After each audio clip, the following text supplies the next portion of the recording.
All right, Grejio, we're recording. Woo. Woo. Very terrible thing happened last week. Just didn't work.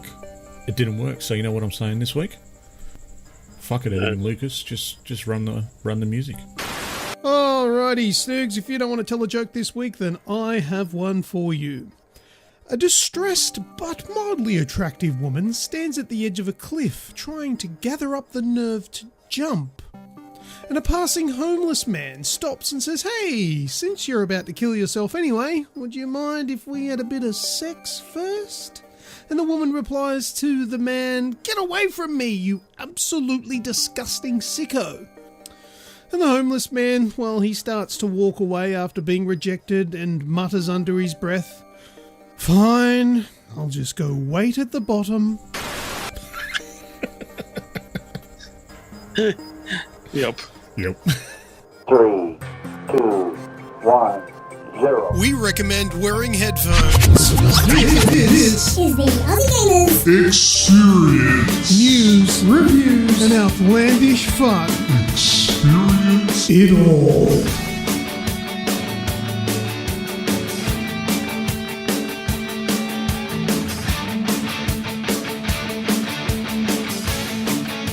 What's up, everyone, and thanks for joining us for episode 246 of the Aussie Gamers Experience podcast. Today is Monday, the 18th of February, 2019. I'm your host, Snoogs, and keeping me in check this week is my good mate, Grejio, because Rem's been hit by round 2. What are you gonna do? Yeah, these things happen. So, how are you? She works very hard. Yeah, look, I'm well. You're well? Yeah, I'm good. I've had a pretty...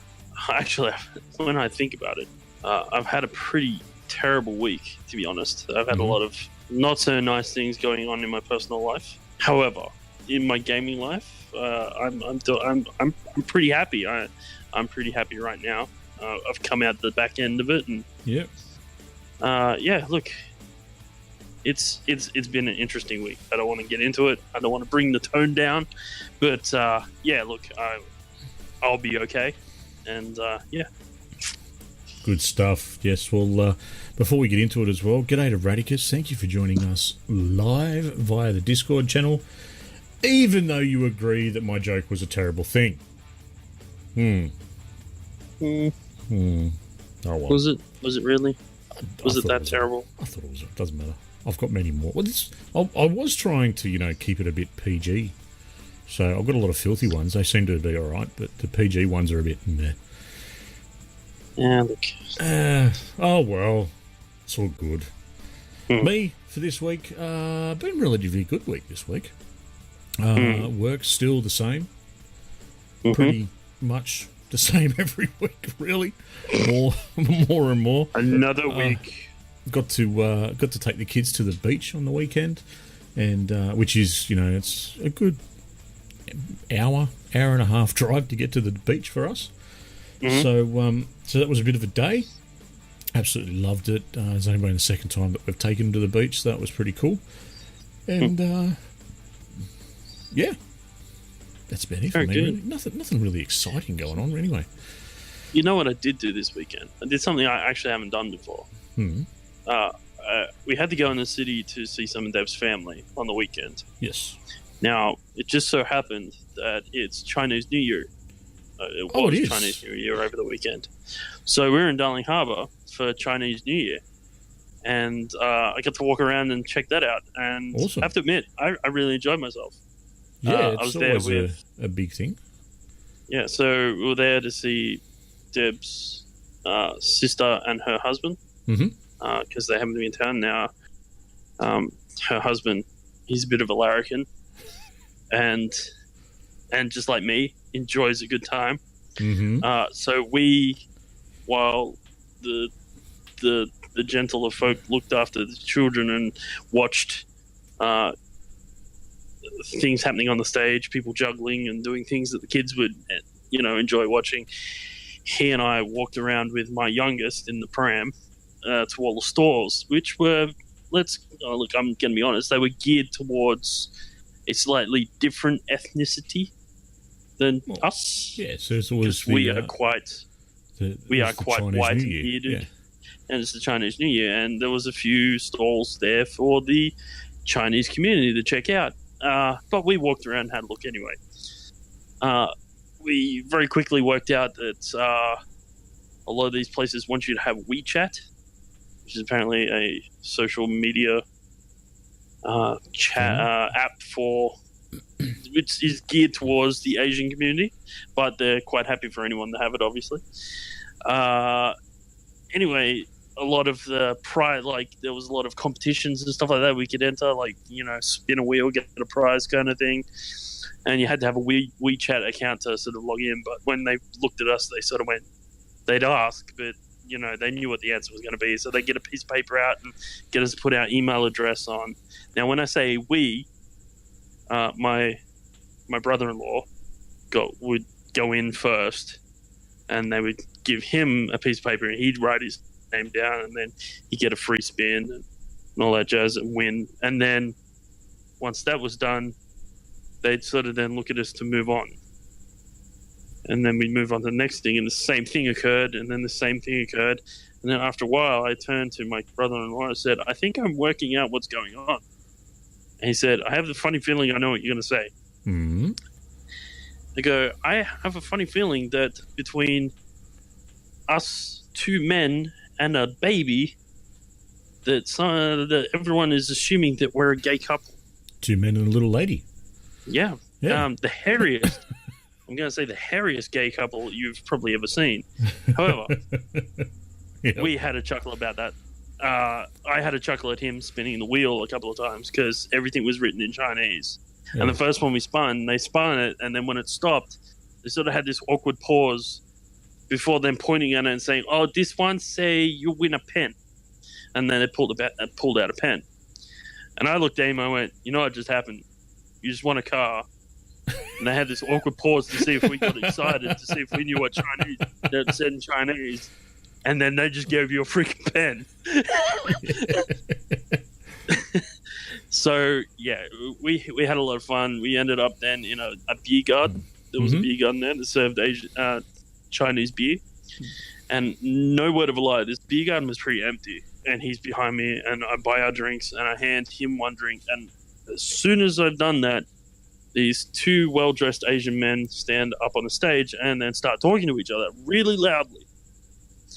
Out of nowhere, before I can even move, an army, like a horde of people, all just crush into this beer garden to the point where I can't move. And like women, children, men, like they were propping kids up on seats and pushing them forward to go, like, watch.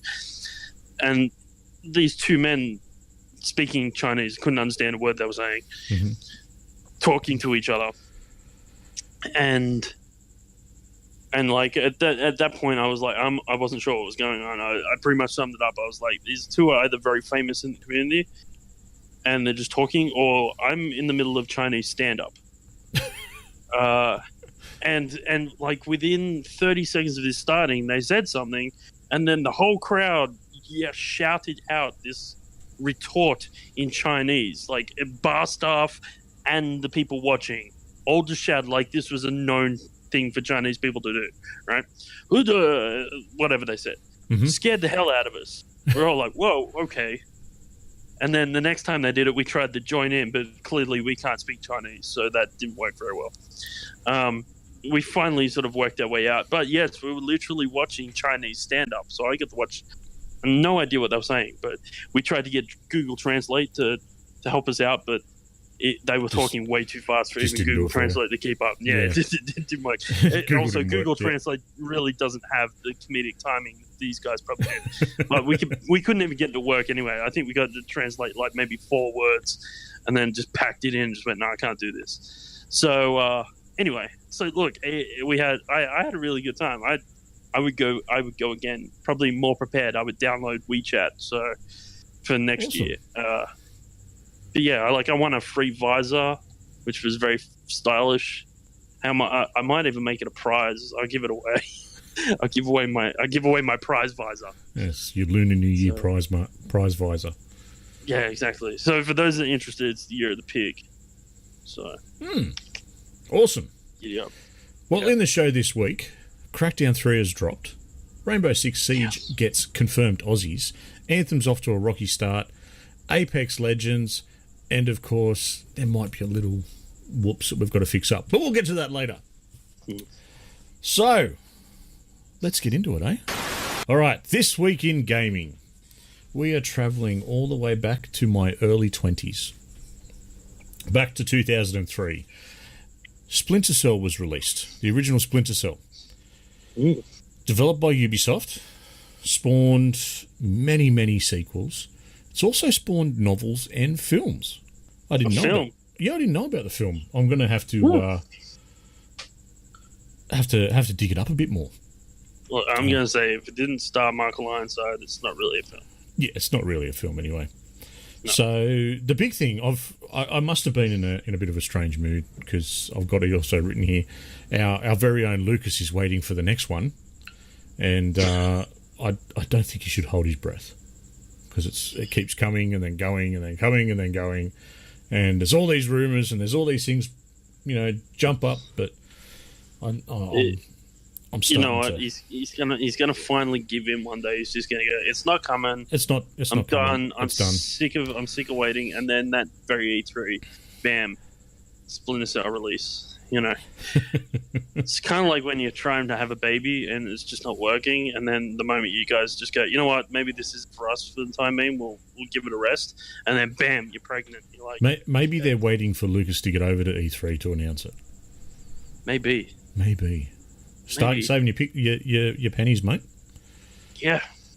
They're waiting. They're just going, oh, look, Luke 1 is here. We can finally announce it. Bang! Now we can drop it. And it's being released tomorrow. We've had this game made for years. Just waiting for you to get here. Kind of like Crackdown 3.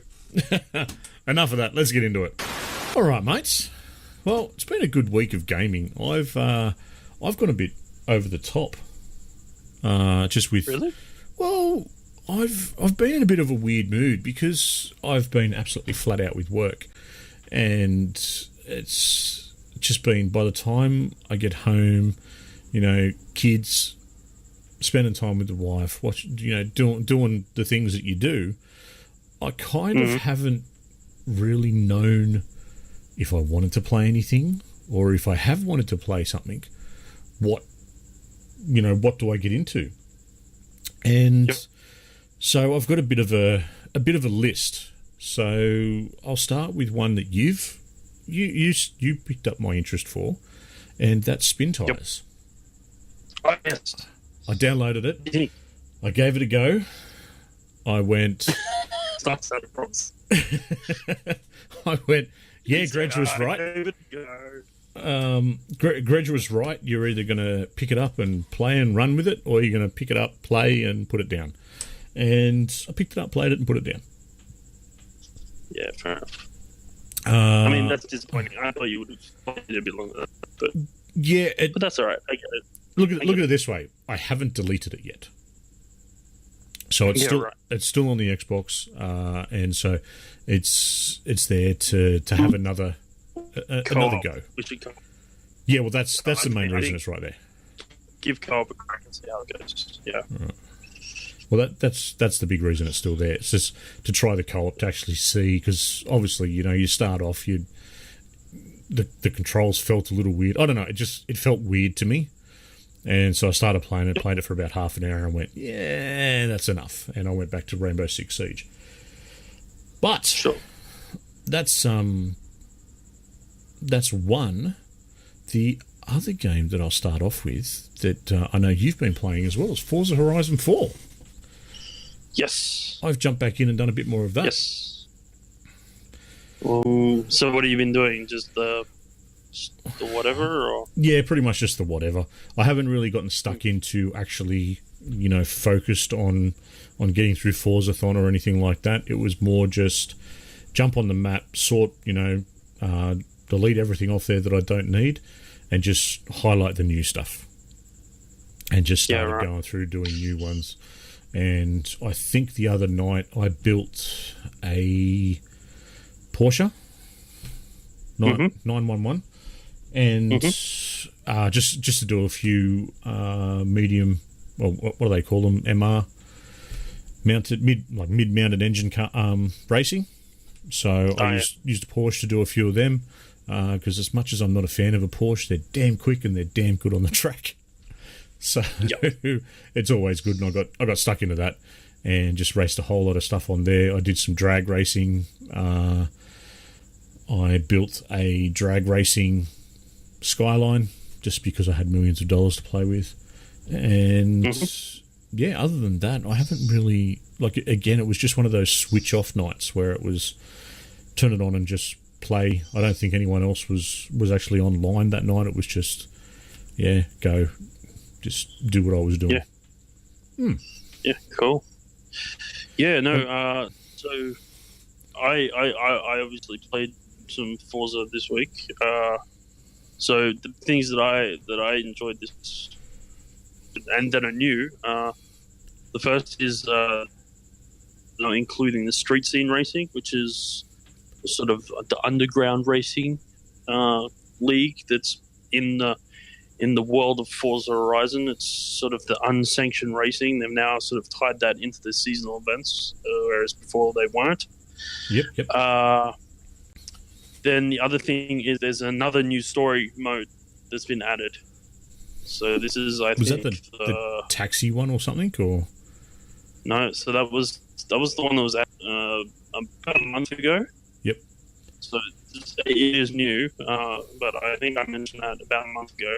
There's a new so that's a new business that opened up. Mm-hmm. So beforehand, you only had one business. Now you've got two. The taxi cab was a business, so it earns you money, and depending on how many of the levels you complete and how many stars you've got, will depend on how much money it earned you in a 24-hour period.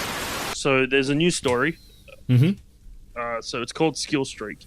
So a bit like the Drift story, only this is kind of based on skills, doing skills.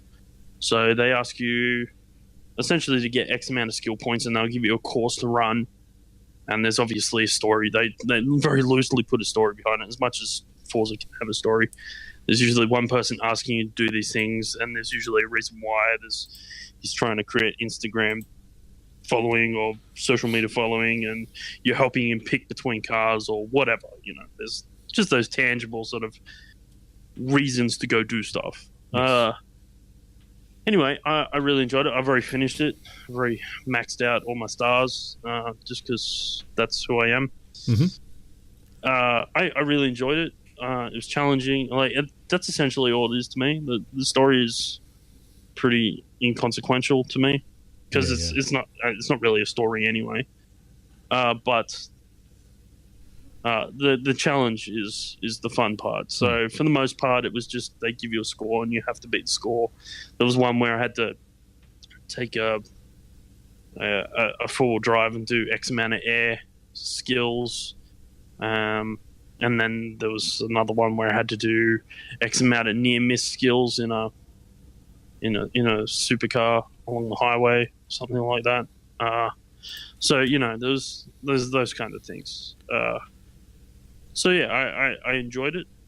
Of all of them, I still think the La Racer one, which was available from the get go, I actually liked. I liked the idea of it. It probably wasn't executed as well as it could be, but the idea and the races that they set up for it they tugged at my heartstrings as a gamer. Yeah. So yeah. But yeah, look, I enjoyed it. It's definitely worth it. Worth a look. It all boils down to cars available and stuff. So yeah, it boils down to new content available, especially for someone like yourself that you know, like you said when you bought it, it's your big purchase for the year. So good. Yeah, look, it's I'm glad just it's one still more. actually pumping more and more stuff into it. Like every time I log back in, which you know is nowhere near as often as you, but there's always something else. You know, whether it be another little piece to go, or a new course, or this course is slightly changed, or whatever it is. It seems to always be evolving, which is a bonus. Yeah, and I they do a really good job at keeping Forzathon feeling pretty fresh. It doesn't feel very repetitive. It's not the same crap all the time, or 9 times out of 10 it is, but because they set a different car or they set different rules around it, it still feels different to what you did last time. Every now there was a couple times in the beginning where I thought, oh, this is a bit sameish, but they've done pretty well to correct that problem by trying to give the Forzathon a bit more theme to it every week. And then on top of that, you've got your seasonal races, and there's so many races that they can to chop and change and mix around to make the seasons. They even have started using creator content stuff, which I thought was really cool. And they've now added playground games as a seasonal event as well. So you can now awesome. Get in a bunch and play a game as opposed to just racing. So cool. Yeah. All right, mate. Well, I haven't been playing Apex this week, unlike millions of other people. Yeah. So I've got my Battle Royale fix from Call of Duty Blackout. Mm-hmm. Still, there's been a few things popping up around the internet at the moment about certain things that you find within the map. I personally haven't found any of them, but there's certain things that are around the map that are apparently pointing towards a like an upgrade or an update to the map or a bit of a change here and there. So watch this space and keep an eye out for that. Mate, do you want to tell us about Battlefield 1? Sure. I mean, there's probably not a great deal I can tell everyone about Battlefield 1 that they don't already know, but I've been playing it this week. It's been sitting on my pile of shame for a little while now. It came out on Game Pass towards the end of last year, and I downloaded it with the intention of playing it over the Christmas break. Yep. And just never got there. So this week I was kind of in a bit of a rut. I needed a break from spin tires. I'd done everything I'd wanted to do for Forza, so I was kind of in a bit of a doldrum because I'm still waiting for the next big thing to come along and absorb my time. So I thought, now's the perfect time to play it. And so I smashed out the campaign. I have to admit, I really enjoyed this. I mean, when it first came out, I played a bit of it, but for the most part, it was all multiplayer stuff because I was at other people's places because they had the game, and essentially multiplayer was, where it was at. Yeah. Now, I tried to play some multiplayer and couldn't. So I just couldn't connect to the servers. So I don't know what's going on with. I spent the week. I tried multiple times. Every time I picked it up, I tried to go in just to have a feel. So I at least had something to talk about in the way of multiplayer, but just nothing. Nothing. I don't know whether it's something wrong with me, something wrong whether EA's just walked away from it, or I doubt that's the case. Well, five's been working okay. Yeah. I even like to try and get it to work. I just went straight to the store and tried to open up the store, thinking that alarm bells would go off. In EA, going, "Ooh, someone's trying to give us money." Divert all power to that connection. Turn it back on. But no joy. But coming back to the campaign, the varied stories, like the fact that it's a collection of stories, I really like that. That was a really cool idea. To be able to cover so much of World War One in one game, and yet still feel cohesive, Yep. You don't feel like you're one dude that you're like the superhero one man that just gets dropped into every theater of war within World War. Not like that never happened. There was never that dude. So. And it was a very different take on it, wasn't it? It sort of was borderline humbling. The first level where they pretty much just tell you you're not expected to live, and you don't. You die. Every part level, of that first level, you die. You play until you die. There's no way of actually overcoming the hordes. The worst thing about it, and the bit that hit me the hardest for that first level, was the fact that every time you dropped, somebody's name come up with a date of birth, date of death. And we spoke about it when it was first released, and I don't know to this day whether it's real or not, or whether they're just made up names, but either way, it still, hit me for 6. It was just gut-wrenching. Yep. And even playing it after all this time, because I've downloaded it off Game Pass as well, and it's still just, oh, God, here we go. We've got to get through this bit again. Yeah, look, and just even like the Gallipoli part of the campaign, I found that really interesting because it was a part of the Gallipoli story that isn't the same Gallipoli story that gets told all the time, which is the first, onslaught onto the beaches, get mowed down, and then try and storming the beaches and try and make the way up their cliff kind of thing. It was kind of more of a, once that had been sort of established, the pushing forward from there and some of the beatbacks they got from that. So that was interesting. Yet it still had the key elements of what the Gallipoli story was about. The runners and the trench and the fighting from position to position and such a slow crawl. It still held everything, and I actually playing it. Being an Australian, that's important. That's part of our history, and I felt I was moved by that part of the story for obvious reasons. But like the air war, like the air warfare, that was amazing to play. That was really fun. The tank warfare was really interesting. Look.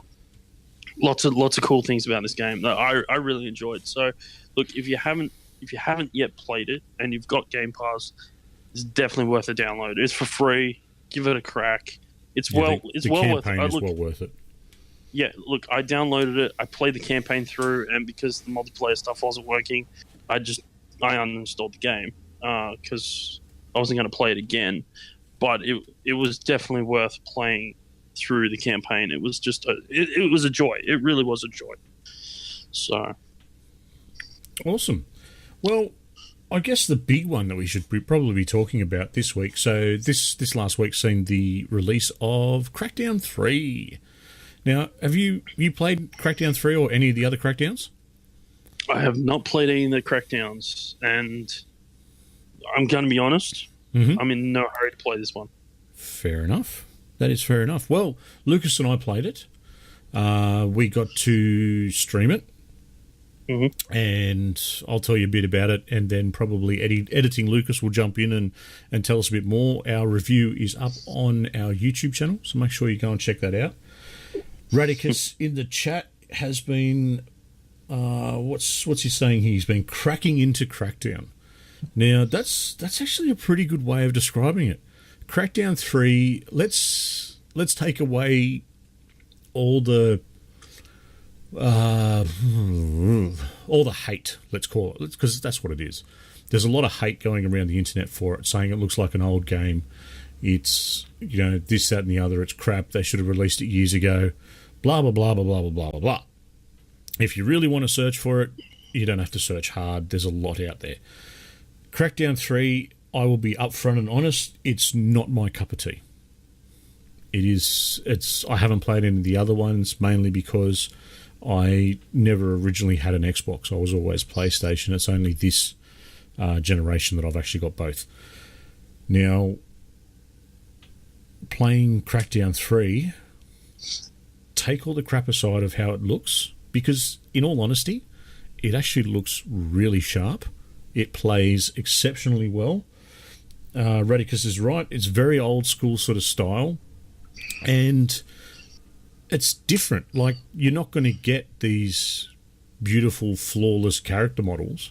It's a different sort of style that it's going for, this different sort of animation, and it works. It all works, and above all else, it is a butt ton of fun.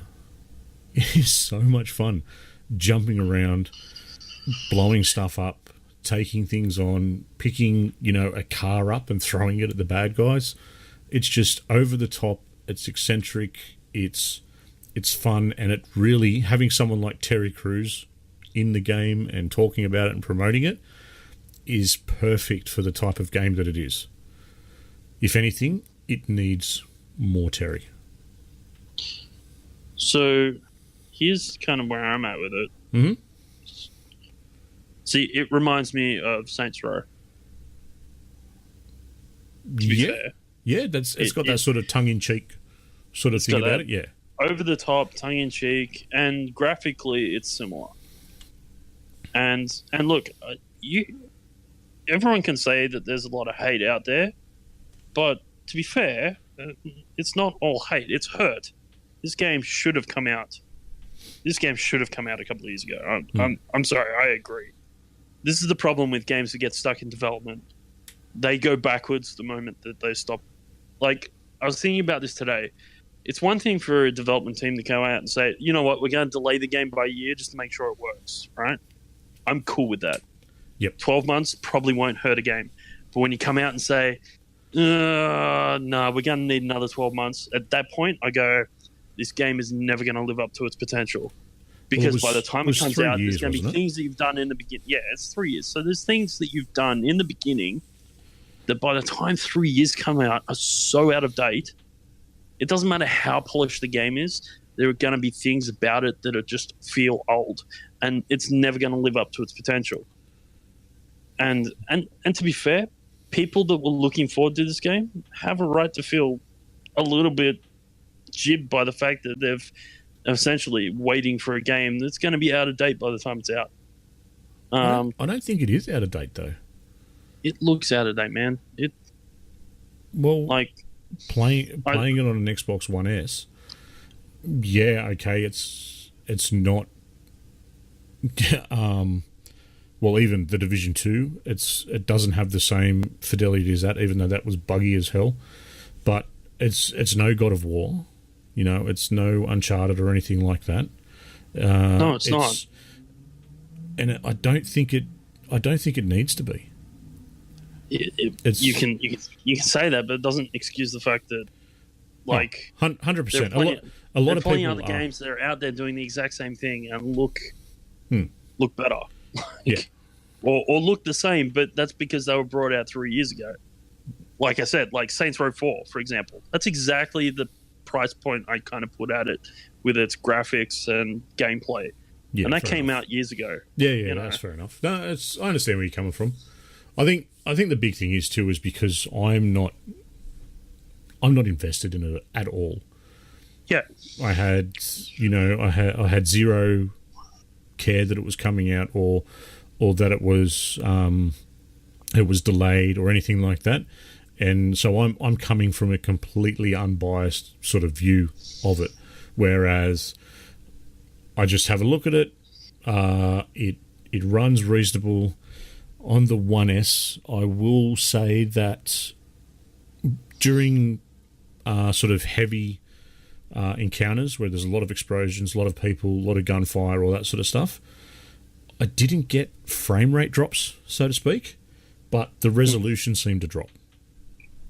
Yep. So whether it was a varying resolution, and it dropped significantly. So I don't know. I haven't done any technical research into it to find out where it's running on the older styles. I was playing with Lucas at the time, and he was telling me that it absolutely looks gorgeous in 4K. The video that he's put up on our YouTube channel is gorgeous as well. Like it all looks good. It's just got that older style to it. And to give you a really sort of overview of it, I've played it once. I haven't turned it back on yet. And I've got Game Pass, so I've got it sitting there, but I just hasn't grabbed me enough to go and get nutted into it again. Yeah, but other than that, look, like you said, it's on Game Pass. For a lot of people, that will be the best way to try it. Even if you don't have Game Pass, you can get 1 month trial for $1. Try it out, see what you think, make up your own mind. Just know that it is a game you need to try, and it is something you need to make up your own mind for. Totally. Alrighty. Yeah, look, I'm not saying it's a bad game, and I'm nowhere near saying that you shouldn't play it. I'm just saying, exactly. From my standpoint, I think people have a reason to be butthurt about it, especially those that were looking forward to it. Yeah, exactly. And to be fair, but at the same time, I also sit there and go, it was delayed for 3 years. Mm-hmm. This is what happens when games get delayed for 3 years. I mean, look, there's plenty of examples of it. This is just another one. Duke Nukem was one. We waited ages for that game, and when it finally came out, which there's a good reason it's this terrible, and it's because it was made over 3 decades, kind of thing. Yeah. It was never gonna live up to. See, Martikins is with me. Duke was amazing. See, look at that. Welcome to the chat, Martikins. Thanks for joining us, mate. Duke did have boobs in it. Yes, it did, Radicus. Okay, editing Lucas here. I'll quickly jump in before we move on to other things. Just want to make a few comments about Crackdown 3. I have put together a review, which is available now up on the Aussie Games Experience YouTube channel. There is a link in the show notes / description down below, up above, left, right, wherever it is. All right, so my thoughts on Crackdown 3, without going over too much what I've said in the review, is it's a good game, and it's very obvious that it's had a lot of issues during development. Yes, Snoogs, it definitely does need more Terry. And I think probably the issue why there's not a lot from Terry is because Terry Crews was brought into the game late in development, so he probably sort of just did sort of the crust of the game rather than the guts. There's not a lot from Terry. It starts off and there's an intro and you've got Terry Crews as Agent Jackson, and then there's not really much more other than grunts and little quips while you're playing. But look, as for the game itself, people are saying that it looks rubbish, it looks outdated. Look, I don't necessarily agree with that. I think Crackdown 3 looks like Crackdown 3. That doesn't really explain too much. Crackdown 1, then there's Crackdown 2, and Crackdown 3 is the successor to it. I think if they changed it too much, people probably would have complained and said, this doesn't feel like a Crackdown game. I don't have a lot of authority on saying what Crackdown games are like, because I didn't play Crackdown 1 or 2, but I have played a lot of Crackdown 3 and I really enjoy it. And from what I've seen of 1 and 2, it looks very similar. Whether you look at that and think that's a bad thing or a good thing, look, that's up to the individual person. I personally enjoyed playing it. It's a type of game where you can just switch off and just have some mindless fun, blowing up things, shooting bad people, driving cars. Unfortunately, the driving cars I didn't find very good. But the game overall, the campaign, is actually pretty good. I was really excited for the multiplayer before that was released and was looking forward to that and thought I wouldn't get much from the campaign. On release, however, it's completely flipped. I really enjoy the campaign for its mindless fun. And the multiplayer, man, you can really tell that that's a different dev team that worked on the multiplayer. The multiplayer isn't really good at all. Big issue. No parties. You can't party up with your friends. I don't even know if you can get into the same game as a mate. Whether that's possible or not, I don't know. I haven't played it too much. But the campaign, I've played a lot. I'm pretty close to finishing it. I don't know. It looks great. It plays great. It's great platforming. The campaign for Crackdown 3, I really enjoyed. But anyway, there's plenty more, a little bit more in detail in my review. Go and check that out. The link is in the description. And that's all I've got to say for now. So I'll let Snoogs and Greg take over for the rest of the show. Editing Lucas, out. I've only got one more game left on my list. Yep. And it's a game that was a Game of the Year contender. Ooh. And I was playing it on the Xbox. I gave it a good hard go. It is not my style of game. I am no good at this game. And the fact that I'm no good at it was very much put on show. Now, I'm talking about Celeste. Wow. Yeah, so I downloaded it. I had a crack, and I had to turn it off. I could not. The visually it frustrated me. The fact that there was no voice acting frustrated me. It is a platformer. Yep. The controls are exceptionally good, and the controls itself, I liken them to sort of Cuphead with how tight the controls are for that. And, you know, you make a mistake and you know it's you that made a mistake. It's not the game that made the mistake. So all that sort of stuff works. But because it doesn't have that voice acting, or not in the bit that I saw, whether it changes later, I don't know. It was just, you know, old school text.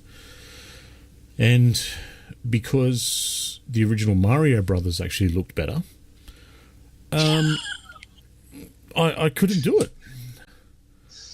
Like it's pretty, it's, you know, it's well made, it's well put together, it works, it does everything it's supposed to, but I don't understand it. I don't understand why so many people were raving about it. I'm sure I just didn't give it enough time or something along those lines, but even the style of the character models, yes, I know it's this 8-bit type style, but the way that they were done themselves, it's weird. There's no other way I can describe it. I'm sure a lot of people are going to look at this or hear this and just go, mate, you don't know what you're talking about. I probably don't, but it's just not my thing. I didn't like it. I didn't see the appeal at all. Yeah. Have you had a go of it yet? Well, no, I haven't played it yet. No? So, like, I can't comment. But look, it's probably something I should take a look at. I have a funny feeling Rem might have had a crack at it, but I wouldn't put my money on it. It's either she said she wanted to or she has. I can't remember. Something like that. So. And Martikins, I'm playing on the Xbox. So Martikins, yeah, because it was Games with Gold last month, I think. Yeah, so that's the only reason I got it, because it was on there and it was good to go. Sure. All right. Well, that's it for gaming news, or talk, I should say. Game talk that we've played this week. On to some news, mate. What do you reckon? Sure. Sounds good to me. All right. The news. Should we start off with your little retraction? Whoopsie. Yeah, let's start that up. So last week, I put into the podcast that I believe Trials Rising was coming out on the 12th of February. I apparently had that wrong. All the other dates were right. It just happened that one was wrong. So was I apologize. It wrong, or was it just early because it's coming out this week, isn't it? Yeah, it's coming out. So it's coming out on the 26th. So I'm not even sure. I can't even say that it was like a typo or something like that. Like 12, 26, they're not exactly the same. So I just got it wrong. It's not till next week. Yeah. Oh. Yeah, it's the 26th. So anyway, for those that had their hopes built up, and I know there was one particular person, it's the Luke one, he was very excited and then went, hey, hang on a second, I don't think that's right. So I apologize to him at the very least, and anyone else that got a little bit excited by the fact that I said it was coming out earlier than it really was. Oh, well. Oopsie-daisy. Oopsie, look. We can't all be perfect. We can't. We do try, but we can't all be perfect. Anyway, you know what has sort of turned into something a bit perfect? Rainbow Six Siege has officially been given Aussie operators. Yeah, so look, I've had a quick look. I haven't exactly seen a great deal. Like, I saw the little intro video they had, yep, which really didn't show much at all, really. Yeah, I've seen the full release, which was sent out directly from the Invitationals today, which is actually on a link to the YouTube videos on the Aussie Gamers Experience Facebook page. So make sure anyone goes over there if they want to have a look and check it out. There is, of course, 2 new operators, one called Gridlock and one called Mozzie. I still can't get over Mozzie. Yeah, you know, it's a bit of shit. It's a bit of shit, no. It gets on me. There is one part of Mozzie, though, that kind of works. Mozzie's a defender. He can take over drones with a little gadget that's referred to as a pest. Yeah, right. And what that would get annoying. Yeah, so what you can do is you can either shoot this pest directly at drones, and it will take them over, and then you can use them obviously to watch the attacking team coming in. You can also set it up as a trap, so as a drone comes through the door, this thing jumps on them and goes, and it looks like a little creature. It's kind of cool, and it takes over the attacking team's drones, and then you can use them for your own nefarious plans. The attacker is Gridlock, and she lays out traps. Now, these traps are something you generally see a defender laying out. So it shoots off a I can't remember the name of what it actually shoots out, but this thing lands, and then all these traps start springing up everywhere, and they're designed to sort of block out an area. So say your objective's upstairs, you can use this trap on the stairs, and it will stop people from coming up behind you. The defenders can obviously shoot them, melee them, to get rid of them, but these make noise, so then you hear them coming up behind you. So there's a few different ways that they can be used and better used to your advantage, which I think is quite cool. So they are coming soon, along with some reworks. A few maps are getting tweaked. There is a new map for the Australian operators, which is like a roadhouse. So I was going to say, what I saw, it looked like a sheep station. I thought, now you can actually play for sheep station.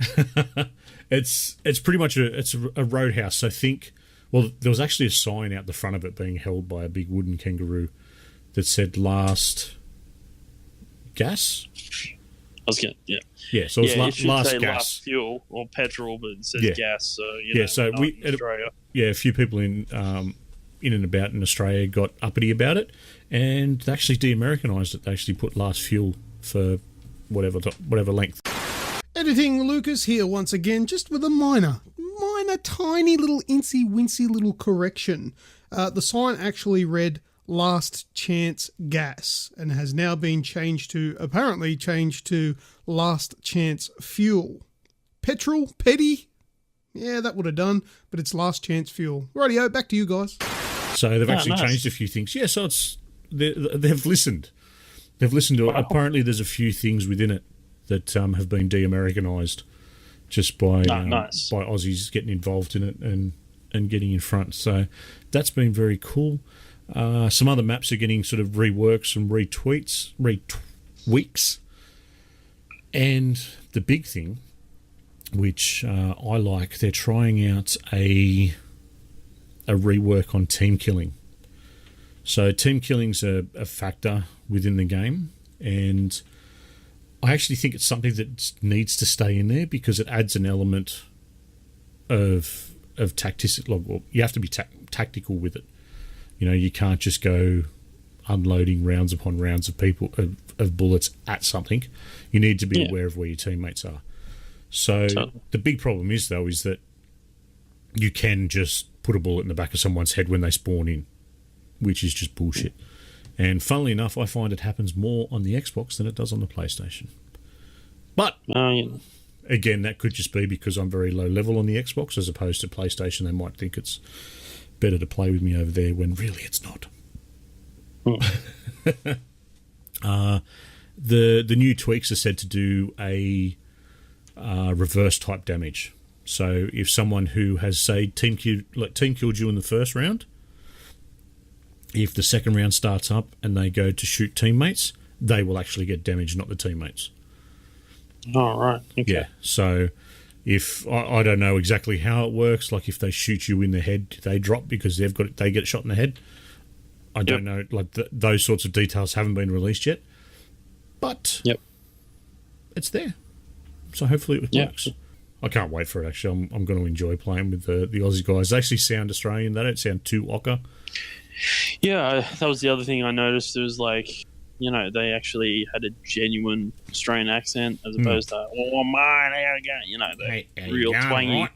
It's a little bit twangy, but it has to be. I think it's easy to pick up on that because it's not what we're used to, which is an American-sounding voice. Exactly. I think that's what it comes down to. When you actually hear our voice next to an American's, we sound twangy. Yeah, we do. So, it is. All right, mate. Well, some other big news that we've got going, and it is big. Apex Legends. It just keeps going from strength to strength. It's knocked Fortnite off their sort of perch as the most viewed Twitch battle royale. Mm. It's had the most concurrent players online. Well, it's had more than Fortnite online at any one time, which was 2-point-something million players on it once. It has passed a total of 25 million players, and of those 25 million, over 16,000 have been banned for cheating. When will people learn? Yes. So I found it funny to, that's a big number in what, 2 weeks? 2 and a bit weeks? Yeah. That it's been going. 16,000 have been banned. Like, obviously, with the massive numbers that it's generating, there's going to be massive numbers all across the board. But it's the fact that people still try and do it. There's no official reporting system within Apex yet, but they are working on it. So that should be coming out soon. But apparently, you can just take note of the person that you think's cheating, and go to a separate, to a website, and say, this is their online name, this is what they were doing, this is roughly when they were doing it. Yeah, right. So Radicus has been playing it. Yourself, Greg? No, I haven't. No? I think the last time I played it was probably this time a week. I can't remember whether I played it this time a week ago or whatever it was, but I did have a crack with Lucas and Azrael. Yep. I think. The three of us played for a while, and I think actually it happened after last, because last week I said I was reserving until I'd actually played with people that I actually knew instead of playing with the randoms. Look, it didn't fare any better than what I did previously with randoms. It was just that I kind of enjoyed talking to the people I was playing with. You knew the people that were laughing at you. I knew the people I was talking to, but to be fair, I was just as frustrated and and look, I accept battle royales aren't my thing. I accept. I said this last week. The game itself didn't get any better with friends. So yeah, I'm calling it. It's not my thing, and I'm happy to accept that. It's maybe there needs to be like a car battle royale thing. Maybe I get into that. I believe there is one, but we'll get into that later. Right. I'll tell you about that one later. Well, being that we're talking about Apex, before the show we briefly touched on the microtransactions, and they're sort of starting to rear their head and causing a bit of a fuss in not only Apex but also Anthem. Yeah, look, it's been the big news of the week. So to be fair, we can't not talk about it. Yep. So a lot of it's based around Anthem. There was a leak a few weeks back where there was a screen cap of what was going to be the storefront in Anthem, and it was showing what people kind of assumed to be $20 Javelin skins and stuff like that. And there was a massive outcry, and pretty much the devs came back and said, look, this is old. This is an old screen cap. The prices aren't set. Things change all the time, so don't get upset. This is not how the game will be in the end. Now, me personally, I'm calling bollocks on that. For a bunch of reasons, like they would have had the economy system. It's EA. Let's call a spade a spade. They would have had the economy system worked out months ago, so they could do their projections, but around all sorts of things like pre-orders and and DLC paid or otherwise. They would have had to have put some sort of monetary value on stuff like that. Yeah. To be honest, if I want to go full conspiracy theorist, I would reckon it was them that leaked it, just to get a gauge on where the community would come at it. Even more so, I was going to say, should I put on a tinfoil hat? But that kind of makes sense.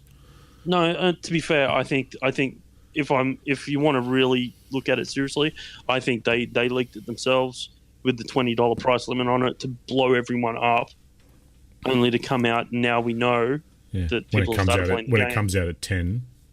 When it comes out at 10, it's we have what's happening now, which is people going, well, it's good. They've dropped the price, and let's call the spade a spade. It's still $10 for a recolored use of the same asset. We're not talking about an amazing amount of work that's gone into here. It's not worth $10.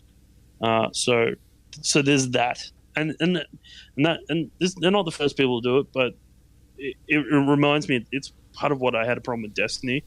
It was how they reskinned, essentially reused assets with slight differences, which would have taken no effort at all, and then charge money for them. And then come off this idea of, but it's only cosmetic. You don't have to buy it. Yeah, you're right. I don't have to buy it. But you're still ripping people off, and it's not fair. The other thing, that sort of bugs me about, and what's bugging a lot of other people, is so we've got this whole idea that possibly they leaked it. It's 20, and they've dropped it down to what essentially is like, I think it's $8 for a javelin skin in Anthem, but we're only talking about. So we're talking about a fully paid game here that we're now paying $8 for skins in. Mm-hmm. And the same company has just brought out a free-to-play game where it's $11 for a weapon skin. Now, there's not a huge amount of price difference there. And once again, we've had this... I'm pretty sure they're just testing the waters to see how much they can get away with charging. And, yeah, look... I find it difficult. I can accept paid cosmetics in a free to play game. I have no problem with it. I still think it's well overpriced, but that's my issue. Some people will buy it up, and by all means, if that's what you want to do with your money, go for broke. But within Anthem, a game that I've paid a full $100 for, to then charge another $10 for a skin in the game that does nothing, that is essentially you just recoloring an asset that you already had, is what I think it's wrong. It's obscene. I don't get why people are turning around saying, "Oh, but it's a good thing that they've." No, it's still EA. It's I don't want to say it's still EA. That's bashing. That's bashing them. Yeah. No, it's still the same practice, and what they've done is they've now played it in a way where it looks like they've done the right thing, but they haven't. They're still doing the wrong thing. So. Yeah. Well, it's caused a bit of grief, and that's not the only grief, unfortunately, that Anthem has come out with this week. So Anthem's been released to those with a premium Origin account, and so far the feedback has not been positive at all. A lot of it has been relatively negative. I'm not. Like this game for me, this sort of looter shooter type of experience where it's got that grind in it, my focus is the Division 2. Mm-hmm. So Anthem, I think, is going to fall to the wayside. I haven't 100% decided whether I'm going to pick it up later this week or not.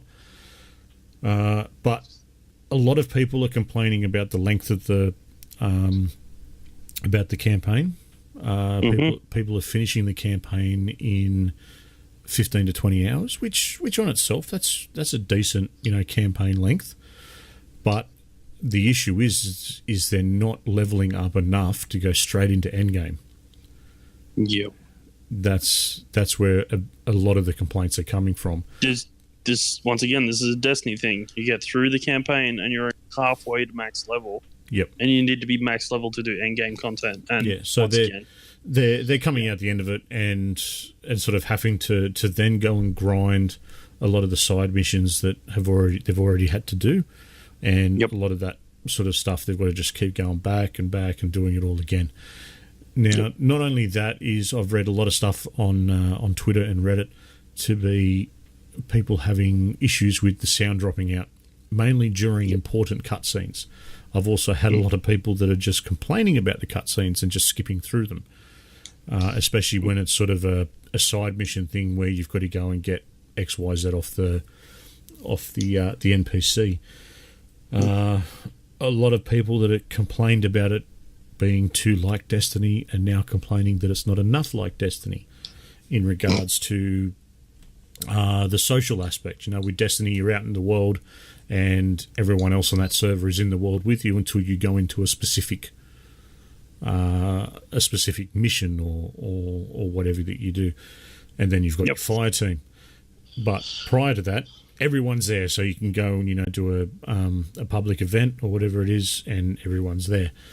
This doesn't happen when you're in the city. You're in the city by yourself. You're walking around. When you go and get in your javelin, you only go out with your team. No one else is around. Which, being that there's a lot of flying, that could cause havoc, and I understand why it's done like that. It's just that's what people are complaining about. Apparently, there's a big social section that's coming soon that'll be attached to the Citadel or Tower or whatever you want to claim it as. Fort Tarsus. That's the one, the fort. And that's all coming, but yeah, it's sort of had a bit of a rocky start. Let's call it that. Yeah. No, to answer that, like at E3, not last year, the year before, when we first started talking about Anthem. Mm-hmm. Actually, it might have been after last E3. They did mention, so this isn't new. They did say that the Tarsus wasn't a shared space because the way that the story was going to progress, it would change how Tarsus would feel. Okay, and to have people to make it a public space, people would be in different places in the game, and therefore Fort Tarsus wouldn't feel congruative. Makes sense. To be that kind of thing, and I accept that. But they did, however, suggest and lean to the idea that it would be a bit more public in the public area, which is like the sort of the main just sort of exploring mode. So that's a little disappointing. Well, apparently there's a public area that's going to be like the tower in Destiny. Yeah. And that'll be where everyone's in their javelin, so you can all show them off. You know, I've got this, I've got that. I've made mine look like Iron Man. Oh, why is yours pink with flowers on it? Because that's what I want. Go to hell. Yeah. You know. So there's going to be all that sort of section, which is meant to be coming soon. Mm-hmm. But yeah, I'm a bit. I wouldn't say worried or anything. It's a bit of a shame that it's copping such a flogging this week from those that have got this premium, you know, this premium account, because it just puts a sour taste in everyone's mouth. To be fair, I said this last week, EA needs to get this shit together. This drip feed of these people get it today, these people get it tomorrow, we take it off these people for a little bit before we give it back to them, bollocks, and we need a flow chart for everyone to work out when they can and can't play. Get it. Yeah. This is the downfall of it. If you just literally had diehards get it this day, and then the very next day everyone else gets it, you don't have this problem because all your pre-orders, bam, they've got it. Now the point is that a whole bunch of people that have pre-ordered hard copies are now watching this going, oh, maybe I don't want it. And a couple of days before, ditching their pre-orders. Yeah, well, you've created this scenario for your own back, the rod for your own back. Yeah, there's a few very big, people that I classify as big influences that I try and make up my own mind with pretty much everything, but people that are in that sort of stature where a lot of people follow them and a lot of people react to what they think, they've been absolutely flogging it, which is a shame. And you know, there's been a few technical issues as well with like those sound dropouts, long lead time, graphical glitches like I had when I was playing. There's been a lot more of that. There's been some rubber banding issues. There's been issues where load screens. They haven't been as bad as they were, but they've fixed the stalled load screen, which was a problem in the Yeah, they're just excessively demo, long. but now there's just a shit ton more of them. Yeah. And apparently in in places where you wouldn't even expect them. You can be in the middle of playing a game and then all of a sudden load screen. So they've had a few people that have they'd be flying along, in their Javelin and look down at the ground and it'd be, green and everything that's supposed to be there, and then they fly over a bit that just looks like a rocky outcrop. And then a split second later, a stream will drop in and flowers will drop in and everything will start rendering in. So I think there's going to be some tweaks that'll happen. I dare say on the console release there'll be a pretty big patch to download, but it's pretty much how it is with everything these days. Yeah. The one good thing I have seemed to be hearing from this is that the in-game economy seems to be pretty fair. So as much as we've got this whole microtransaction thing going on, really, I heard the opposite. On one hand, from what I've been listening to and the people that I take notice of, because they seem to be pretty fair when it comes to how they deal with the games. They said that earning the in-game currency to buy stuff within the game felt attainable. Okay. Didn't feel like they needed to grind hundreds of hours to get, say, a Javelin suit. Yep. It felt attainable. Like they could just sort of play, maybe not casually, but as long as they played solidly, not excessively, they could still feel like they were earning. They were still attaining stuff. So, I mean, it's not out of reach, which is a good start. To be fair, this will depend on the person. Everyone, it's a very personal opinion kind of thing. It's very what's the word I'm looking for? Anyway, it's gone. But it will be a case by case basis. Everyone will make their own decision about what they think is excessive and what isn't. Maybe this person it doesn't, but maybe for the next person it does. So, but from what I've heard, it seems the word attainable is being used. So let's see where we go. Look, Lucas is going to get it. He's going to play it. He's going to give us the rundown. The first one of all of us. I'm still waiting for a good few weeks after release. Hopefully iron out a few bugs.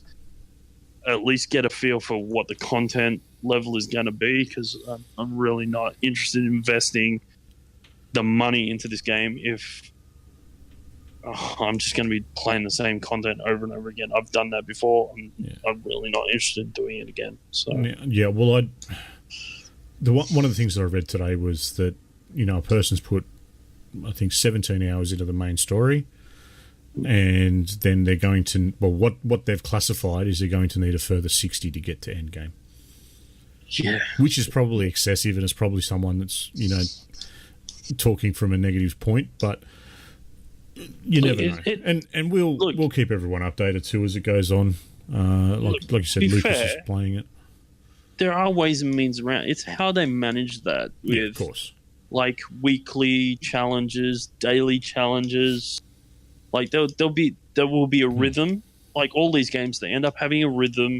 Yep. Where you get in, you do your stuff. You do your weekly rhythm, and you can knock out that 60 hours pretty quickly once you get in that rhythm. And it doesn't feel grindy because they're doing things to make it feel different each time. Yeah, well, even that 60 hours, when you do it properly, that 60 hours very quickly turns into 20. You don't need all that time. It just depends on how you're doing it. So, leveling up, trying to level up as soon as you finish, the story, that's obviously going to take a bit longer until you realise the mechanics and you work it all out. Like, it's only a couple of days old. Give it a couple of weeks. People know how to farm. The most effective ways of farming, and there'll be YouTube videos galore on how to get the max level by the end of 5 minutes. Yeah, exactly. All that stuff will be coming. How to, you'll start learning the routes that you need to take to go and get every public event and when it goes, and how long it takes before you come back till it respawns. You learn all that as you play. Yep. And Radicus, before we jump off it, because it's the last thing that we've got for the news, Radicus makes a good point in the chat that it might finish off BioWare if it flops. Yeah, look, Because possible. It is. Because you had all that controversy with Andromeda. Mm-hmm. So it's I really hope not, because at its core, it seems like a really cool game. Yeah, look, I agree. I think at its core, its base game, the foundations, it's just how they deal with it. It's how they deal with it from here on in. Yeah, that's going to either make or break this game. Yeah, I'm with you. I think their release schedule was silly. It shouldn't have. It should have just been a bang. This is what it is. Like, fantastic to give the premium guys a heads up, but unfortunately, it's backfired on this one. Yeah, look, yeah, and to be fair, I don't think it did them any favors with Battlefield 5 either. They had the same stupid release schedule. Like it. Yeah, it's just. Yeah. Yep. Well, we'll leave it there. Martikins, they have a Dragon Age in the works. This is true, and a lot of people are screaming for that. So, I never got into Dragon Age. The last one I tried to play put me to sleep. We were spoiled with Skyrim. Yeah, I think so. I think that was it. That was where my loyalties lied. All right. Well, any other news has popped into your head before we tie it up, mate? I'm all done, all spent. Yeah. Well, in case of Bethesda, no news is good news for them. So. Yeah, I'm not starting that one again. Leave it alone. So no, I haven't got anything. All right. Well, let's jump into some last words. All right. That other show, Lucas's Little Baby. Mm-hmm. I'll give a plug for that. I'll be nice. If you're listening to this and you miss Lucas, because we all do, I'm still getting used to this, host thing. Lucas has got That Other Show. Make sure you check it out on all your podcast catches. It's out there. It's a random show whenever Lucas gets the itch for his podcasting, because he's been doing it for so long. That's what he comes up with, and it's always nice and quick, to the point, usually about 20 minutes or so. Yeah, about that. Yeah, about that. And jumps on, gives his thoughts, jumps off. It's always a good listen, and occasionally has some special guests too, which is always a bonus. A big shout out to the Australasian Gaming Podcast Network. Nice little network over on Facebook. Radicus doesn't think much of his guests. Well then. Yeah, the Australasian Gaming Podcast Network's nice little network of podcasters in the gaming community from all around Australasia. So make sure you check out that on Facebook. Have a look. And any other shout outs or anything from yourself, Greg? This week I don't think I've got any shout outs. I think I'm good. I don't have any direct shout outs this week, apart from Radicus and Martikins, and even Kaza jumped in to say good day for a little bit before. Those, these guys in our agents group are always, they're always the top of the shout out list. So that's fantastic. Well, I will give shout out to Az for playing Apex Legends with me last week. Cheers for putting up with me. I was clearly the boat anchor. To be fair, Lucas wasn't doing much better that night, so we were kind of both boat anchoring. But I was definitely the heavier one, so cheers, buddy, for putting up with me. Cheers, Az. She's good value. Yeah. But I do have some last words. All right. So last week I said I'd make it my homework to find out what happened to Zipper Interactive. Zipper Interactive. I'd forgotten about that. And I did. Ooh. So intriguing. Zipper Interactive, obviously, we spoke about them last week when we talked about MAG and SOCOM and all that. So in January, the 25th of January 2006, they were acquired by Sony, right? Brought into the fold to make games for them. And then measly 6 years later, on the 29th of March, they were closed up. So that's what happened to them. Oh. They no longer exist, sadly. Even though there was whispers of them potentially making a Mag 2. Yes, I remember those whispers. I was jumping up and down for them. Yeah, well, it never happened because they didn't last that long. So, but there you go. That's the Zipper. Unfortunately, does not exist anymore. So there was a lot of rumours around that time of different games because Black 2 was always going to be one as well. Well, yes, because Black kind of finished on a cliffhanger, didn't it? If I remember correctly, it didn't really tie up. It wasn't necessarily a cliffhanger. It just did leave the option. I guess it tied it up, but gave it an option to continue. There was enough story left where you're like, we could see where this is going to go. Yeah. Yeah. So, but anyway, it wasn't to be. But maybe someone will revive it in another 10 years' time. It took them a while to revive some other games that we now love. Fingers crossed. And I'm with Radicus as well, that we need another SOCOM game. We need another SOCOM game, and it needs to have voice recognition control. Totally. 100%. We've all got awesome headsets now. There's really good voice recognition technology now, so there's no excuse. Yeah, needs to happen. If we can talk to Siri, we can talk to our fire team. If you can talk to Siri just randomly, occasionally it just sets off. When the TV can talk to Siri, and you're like, all right, now we know we can get another SOCOM game. Awesome. All right, mate. Well, let's close up the show, shall we? We shall. We shall. Thank you very much to everyone that has listened to the show, and especially those that are still listening this far along. A super special thank you to the live listeners. As always, you guys are awesome. You know who you are. Thank you as always. Greg, thanks, bro. No worries. Me for another hour and a bit tonight. Rem, I hope you're feeling better soon. Lucas, thank you. Thank you so much for all your little quips, your little editing bits that you chuck in. Even though we sometimes don't agree with them? Yeah, and you get good scrub bits. Come on, it's trials. No one can get good at that. Anyway. It's luck, I tell you. It's all luck. There's no skill involved. To all of our listeners, feel free to continue any of the topics that we have discussed on this show on our Facebook page or join us on the Discord channel. If you want to get in touch with us directly, you've got all the plethora of social media stuff that you can use, or shoot us an email at info@theagexp.com. Don't forget to let us a review or comment on your preferred podcast catcher. Links are all in the podcast show notes and descriptions below. I think that's all for me. As always, I'm Snoogs. And I have been Grejio. Thank you, everyone. See ya.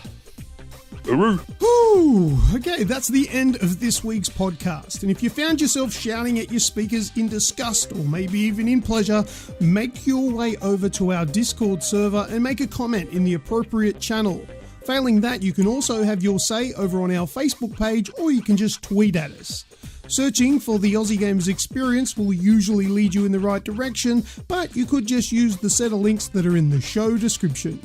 This podcast is available through Spotify, Apple Podcasts, Stitcher Radio, iHeartRadio, and plenty more. Thank you very much for listening, and we hope to see you on the next episode of the official podcast of the Aussie Gamers Experience.